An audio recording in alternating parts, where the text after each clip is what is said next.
DMX was a legend in the rap game, but his life was full of violence, addiction, and loss. From sleeping in the streets and robbing 3 people a day, to selling millions of records and losing it all, this is his wild and tragic story. Nobody's sure where DMX was actually born, but he came up in Yonkers. A lot of rappers come from tough situations, but compared to DMX, their lives look like a dream. His dad moved to Philly and never came back, so DMX was left alone with his mom and everything turned into a nightmare. He had severe asthma as a kid and had to be taken to the emergency room all the time because he would wake up and not be able to breathe. The medical issues were bad, but it was nothing compared to what his mom and her boyfriends did to him. DMX slept on the floor with mice and roaches crawling all over him as a kid, and he didn't have anyone around to take care of him. His mom and her boyfriends would constantly beat him, and when he was 6, his mom knocked out 2 of his teeth with a broom handle. His aunt got him drunk for the first time when he was just 7, and not before long, DMX started taking all of his pain out on other people. He started throwing chairs at teachers in school and even stabbed another kid in the face with a pencil. The abuse at home just got worse, and one time his mom locked DMX in his room for an entire summer. By the time he was 10, DMX had been expelled from school and his mom sent him to a children's home for 18 months. She brought him to the group home and made him think that she was just checking it out. But when they got there, DMX's mom betrayed him again and left him in the home. DMX said that right then, I learned to pull away, conceal, and bury whatever bothered me. The other side of me was born there. Being tricked into the group home only made the situation worse. And a few months later, DMX and another kid were arrested for arson after they almost burned the school down. He claimed that he just wanted to see if the flames would turn blue, but then DMX almost killed the other kid and was kept away from everyone else. DMX finally made it out of the group home, but he knew that he never wanted to go back to his mom's place. He started sleeping on the streets and making friends with stray dogs. Not long after, his mom found out what he was going through and sent him to another group home. This time was different though. DMX met other kids from New York who loved hip-hop and started performing for them. One of the teachers at the school told him to keep going with the music, and when he came back home, everything started to change. Even before he started writing bars, DMX was always good at beatboxing. And when he came back home, he linked up with a local rapper named Reddy Ron who loved his beatboxing skills. Ron was the first artist who told DMX to take rap seriously, but he also might be responsible for getting DMX addicted to crack at just 14. According to DMX, Ron handed him a lace blunt, and that's when his lifetime drug addiction really started. DMX was also a great athlete and was the second fastest on the varsity team as a freshman. Winning races wasn't going to get him paid though, so he ditched the sports and put both feet in the trenches. He had a gun and a dog, and he used both of them to start robbing people. The first time he snatched a woman's purse and got $1K in cash, DMX bought a leather collar for his dog and a pair of Timbs for himself.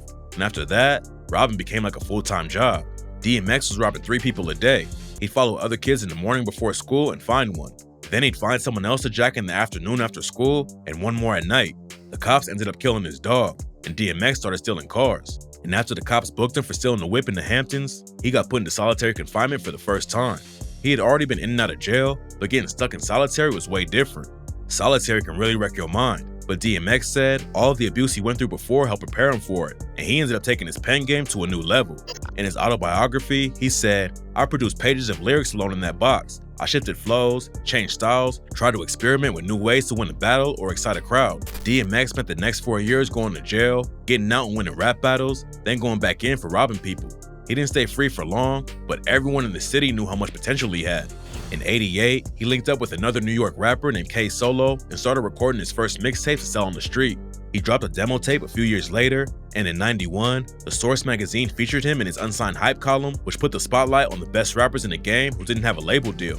The mixtapes he sold on the street had his name buzzing all over the city, and after The Source wrote about him, it didn't take long for DMX to get a deal with Rough House Records. He dropped his debut single, Born Loser, and from the jump, he let everyone know about his rough come-up.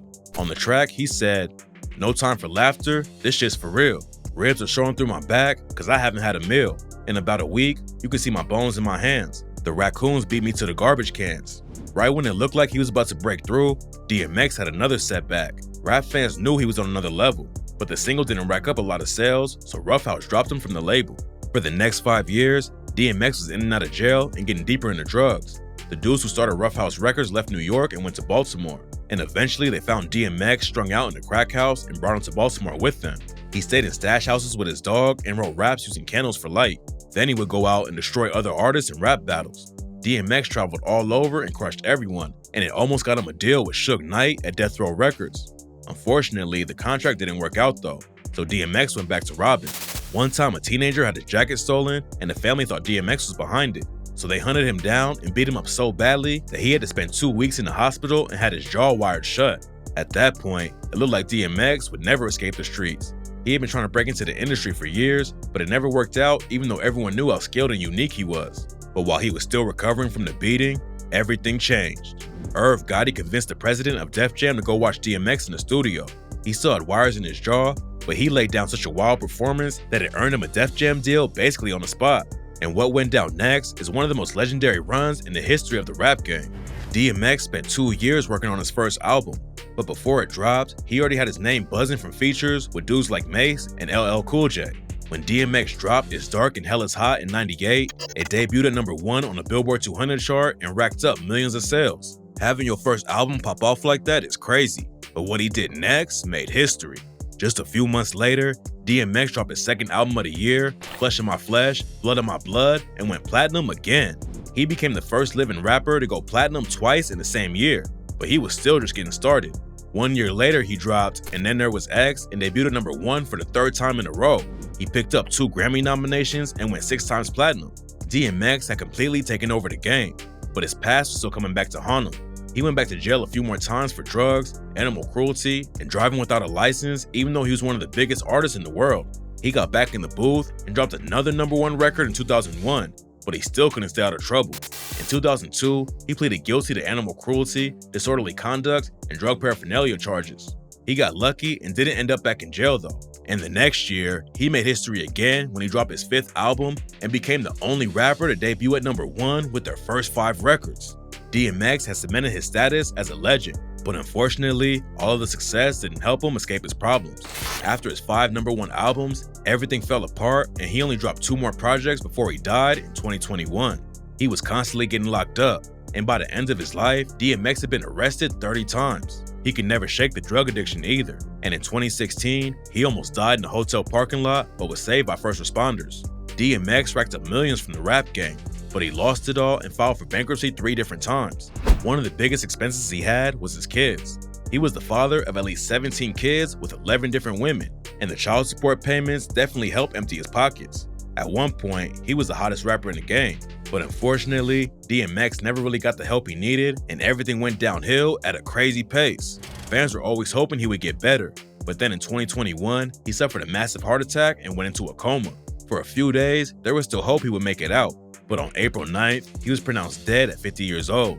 DMX paved the way for an entire new wave of raw street rappers to make it in the industry, and some of the tracks he released 2 decades ago are still being bumped today.